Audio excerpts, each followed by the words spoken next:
Now it is important to get the correct window to see the four-chamber view. What does that mean? It means that we should have just one single rib in its entire length in that view. If and only if we have that kind of a window, then we will be able to insonate between the two ribs and get a good view. If we have multiple ribs in the view, these ribs will shadow and our visualization of four-chamber will suffer. Now we all know that when you do grayscale ultrasound, you have to insonate the area of interest at 90 degrees. So here my interest is the atrioventricular valves and I insonate at 90 degrees. On the other hand, here my area of interest is the interventricular septum. So I go into a lateral four-chamber view and insonate the interventricular septum at 90 degrees. On the other hand, when you do color Doppler, insonation has to be at 0 degrees. So the blood flow should come towards the transducer or it should go away from the transducer. Here I am looking at the flow across the atrioventricular valves and so I am insonating at 0 degrees. The same heart when I insonate at 90 degrees, I can't see the blood flow. I cannot see complete filling of the ventricular chambers. So we have three basic four-chamber views. The most popular and most informative one is the apical four-chamber view. Then of course we have a lateral four-chamber view. It gives nearly all the same information with a few plus and minuses. And then of course we have a basal four-chamber view, which we take only as a last resort.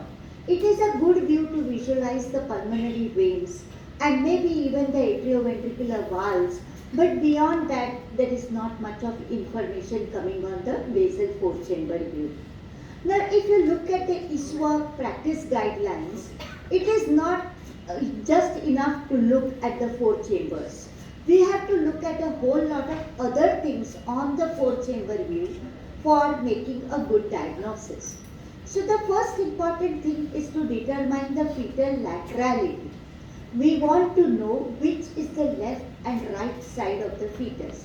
And for that, there are a lot of techniques which have been described in literature. The right hand palm fetal face rule being the most popular and most common one. But in our center, we follow something known as the clockwise and anti-clockwise rule, and I find this very simple. So when you have a fetus whose head is down as in vortex presentation, and the stomach, the umbilical vein and the gallbladder should be in a clockwise manner. If it is so, then the abdominal situs is normal. A normal situs is referred to as situs solidus. So this in a clockwise, a vortex fetus in vortex presentation, head down, stomach, umbilical vein and gallbladder in a clockwise manner, then the abdominal situs is normal.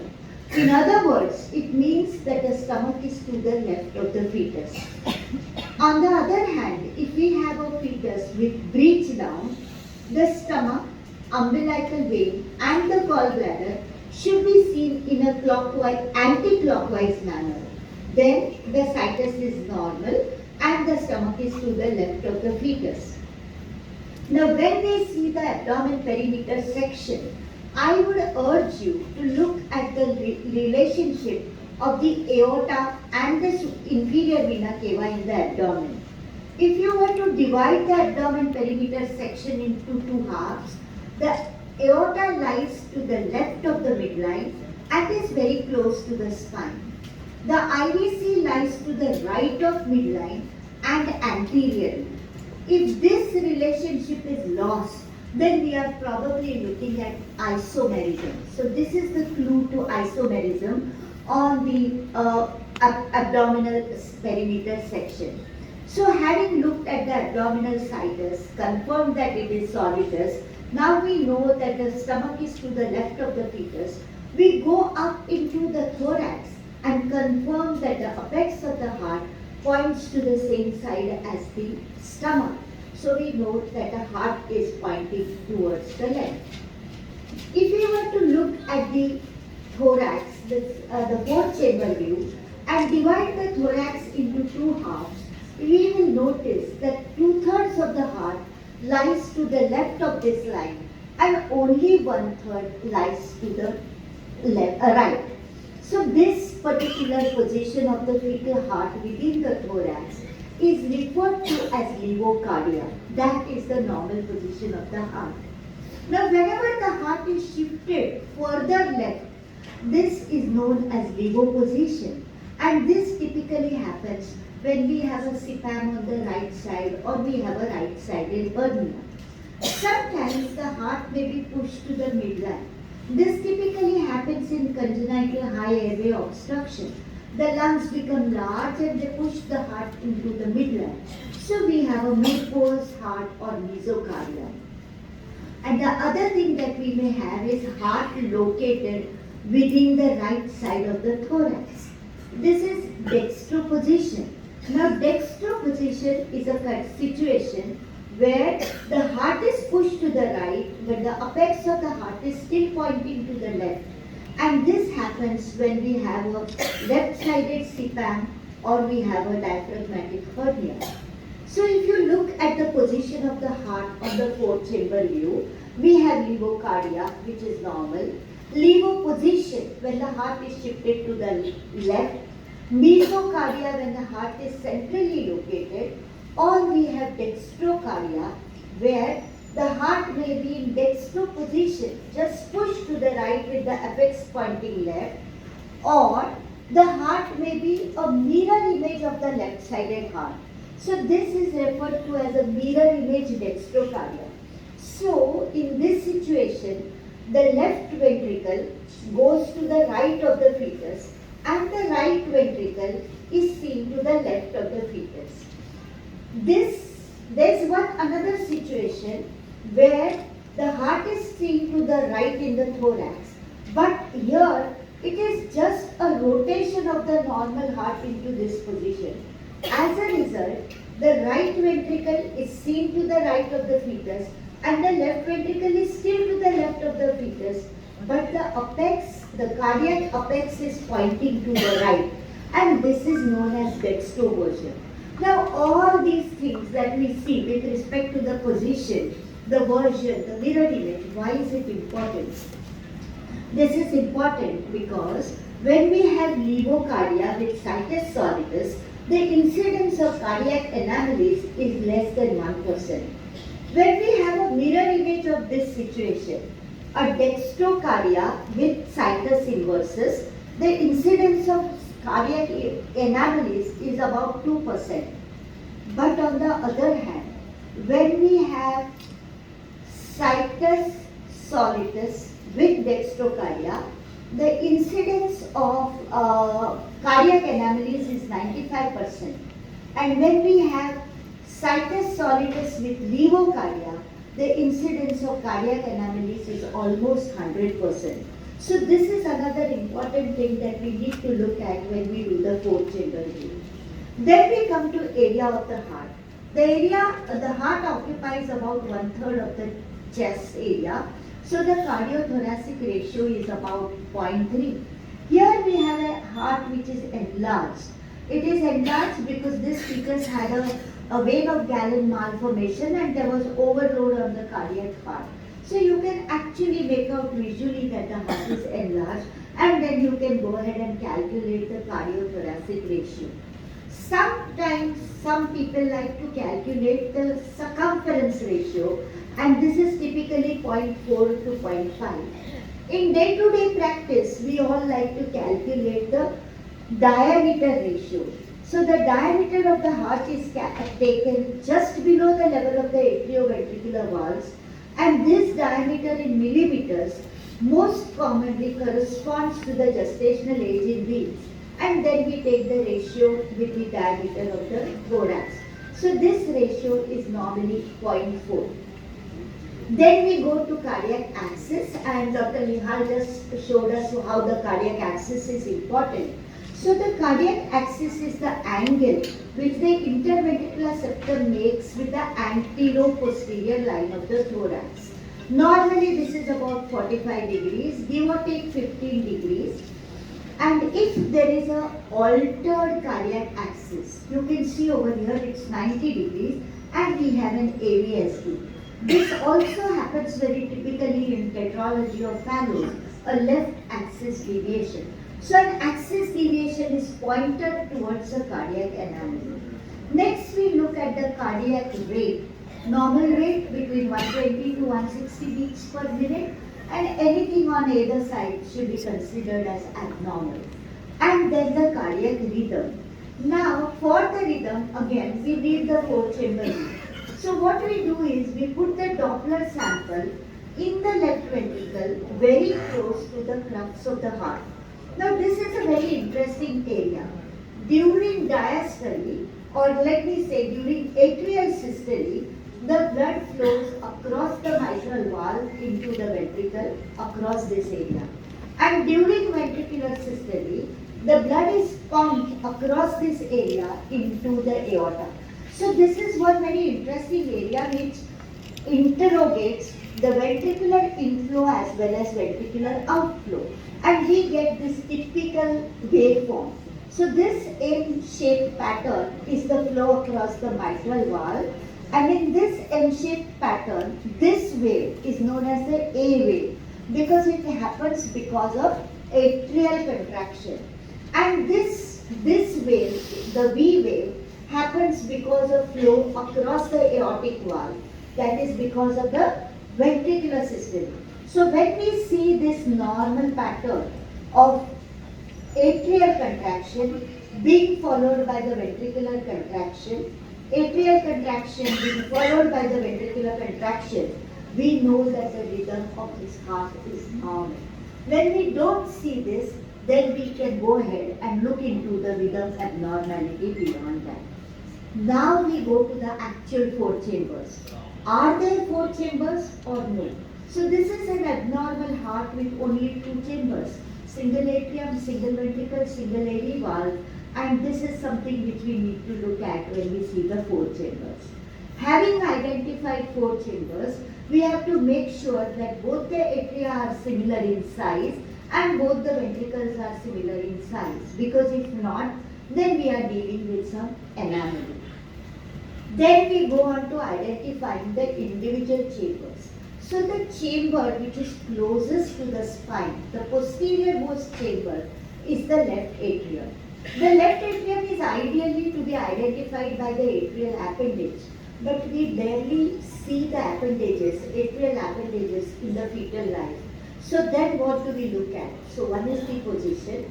Chamber is closest to the spine, posterior most chamber, and it receives the pulmonary veins. The two pulmonary veins that we see on the 4-chamber view are the inferior pulmonary veins. The other two are not visualized in this particular section. Once we see the left atrium, the other atrium is of course the right atrium. The right atrium receives the vena cava, but we don't end up seeing the right atrium, vena cava in this particular 4-chamber view. Then we look at the interatrial septum, and most important is the septum primum, which is like close to the crux. Then we look at the flap of the foramen ovale, and this opens into the left atrium.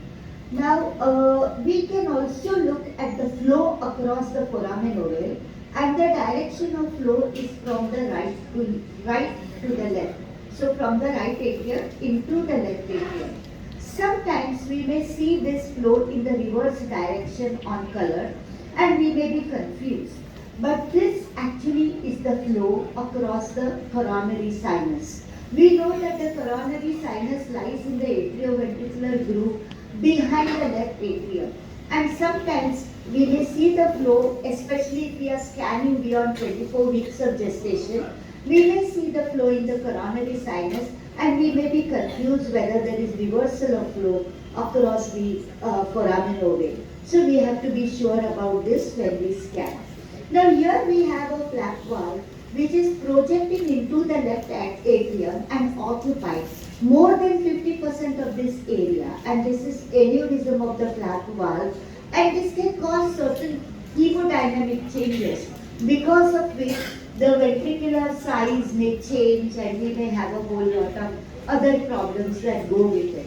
Sometimes the pressure within the left atrium may be so high, especially in cases like hypoplastic left heart syndrome due to mitral atresia, when the flow across the foramen ovale may get reversed. So it may be from the LA to the RA. So we can see all these things and identify these anomalies by simply looking at the flap valve. Next we need to measure the atrial width, and this width is again measured at the maximum width of the atria on the 4-chamber view. Then we go on to the ventricles. So how do we identify the ventricles? We identify them by the valves with which we connect. Remember that the ventricles are extremely loyal to the valves. So here, if you notice this 4-chamber view, the tricuspid valve is apically located closer to the apex. So the ventricle which goes with the tricuspid valve is the right ventricle. It has this echogenic moderator band in the lumen. It is the most anterior chamber of the heart. It lies right behind the sternum. So those are the attributes of the right ventricle. The left ventricle goes with the mitral valve. The mitral valve is closer to the base of the heart or to the spine. The cavity is very smooth, and because there is no moderator band, it appears slightly larger than the right ventricle. So we identify the left ventricle.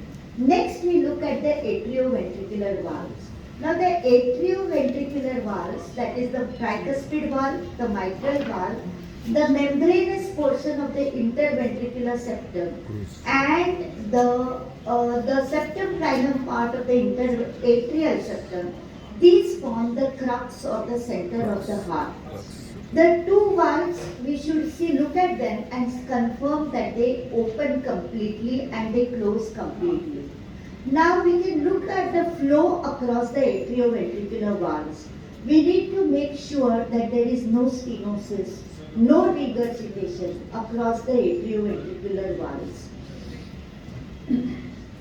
As we said earlier, we need to look at the valves and the 4-chamber view, of course, both in systole as well as in diastole. Now why is this important? It is not just enough to look at the opening and closing of the valves, but you look at this case, in systole, we can see that the crux of the heart practically looks normal. But during diastole, when the valves open, there is a hole, right there is a hole in the center of the heart. The crux is absent. So we are looking at an atrioventricular septal defect. So it is only during diastole when the valves open we can make this diagnosis. Sometimes we may have a difficulty making a diagnosis of AV septal defect, and there we may resort to this ratio, the atrioventricular length ratio. This is normally 0.6, and if it is more than that, then we are probably dealing with atrioventricular septal defects. Sometimes we may have these kind of anomalies, like the one ventricle is small and echogenic. This typically happens in hypoplastic left heart syndrome or in cases of tricuspid atresia. The next structure that we need to look at is the interventricular septum. The interventricular septum has to be complete from the crux to the apex. It is a little thinner at the crux and thicker at the apex. The maximum thickness of the interventricular septum has to be around 4 millimeters. If we switch on color over the 4-chamber view, the lateral 4-chamber view, and there is a VSD, we may visualize a to and fro flow across the interventricular septum. Now when we scan fetuses under 20 weeks, the membranous part of the interventricular septum is very thin, and in an apical 4-chamber view, we may see an echo dropout And we may think that maybe there is a VSD over here. So what do you do in these cases? You just turn your probe and get into a lateral four-chamber view, and if this particular echo dropout disappears, we know that we are not dealing with a VSD, we are looking at an echo dropout. The same thing can be done to confirm a VSD. So a basal four-chamber view looks quite normal, but we see when we go into a lateral view, we see a hypoechoic area, and when we switch on color, we see flow across the VSD. So a diagnosis of VSD can also be made on a four-chamber view. Then of course looking at ventricular width. So the width of the ventricle is to be measured at just below the level of the atrioventricular valves with the valves closed. And we can put these in the charts, or we can put them in the Z scores which are now available on the machines, and we can make a diagnosis whether there is a chamber enlargement or the chamber is normal in size. Then we need to look at the pulmonary veins. The pulmonary veins open into the left atrium. These veins kind of tether the left atrium to the lungs. And therefore, if you look at the posterior wall of the left atrium, it is a straight line. Not only that, the other thing that we must observe is the distance between the descending aorta and the posterior wall of the pulmonary veins. There is hardly any distance between the two. So that is the normal appearance of the left atrium and its relation to the pulmonary veins. Now, whenever the pulmonary veins are absent, total anomalous pulmonary venous drainage, this tethering effect is lost. So the first thing that happens is that from a straight line, the posterior wall tends to become rounded, and the heart tends to get pushed anteriorly.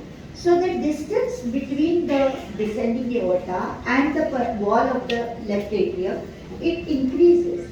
And we can see over here, there is a chunk of tissue between the aorta and the left atrium, and there are some vessels over there. We can't see the pulmonary veins entering the left atrium. These pulmonary veins are forming a confluence, and all this tells us that okay, there is a anomalous pulmonary venous drainage. Apart from that, we need to look at the lungs which flank the heart on either side. Sometimes we may see some anomalies there also.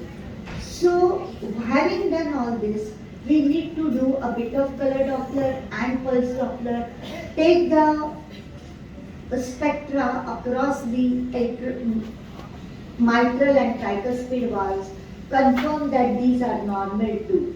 And last but not the least, we need to look for pericardial effusion. Whenever there is minimal pericardial effusion, it often confuses us, because sometimes you see a minimal hypoechoic area along the apex, and we think that maybe there is pericardial effusion. But for the pericardial effusion to be true effusion, minimal effusion should be seen at the level of the atrioventricular valves. Other way around, the pericardial effusion has to have a measurement of at least 2 millimeters, that's the diameter. Whenever there is gross pericardial effusion, of course it is very easy to diagnose. So that's the list of all the things that we need to see on the four-chamber view and be around the four-chamber view in day-to-day practice. Thank you.